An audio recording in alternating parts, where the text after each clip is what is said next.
I'm German humorous, I drink coffee and I know things.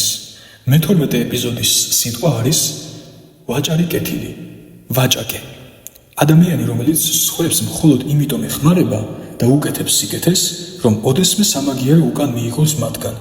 ან უბრალოდ არ ელოდებოდეს ამას, თუმცა ავად გახდომამდე განრისხდეს, როცა ვიღაც, ვისაც სიკეთე გაუკეთა, ვერ ხედავს მის სიკეთეს.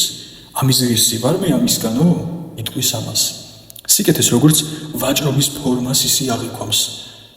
ოღონდ კატეგორიულად უარს ამბობს აღიაროს, რომ ასეთია.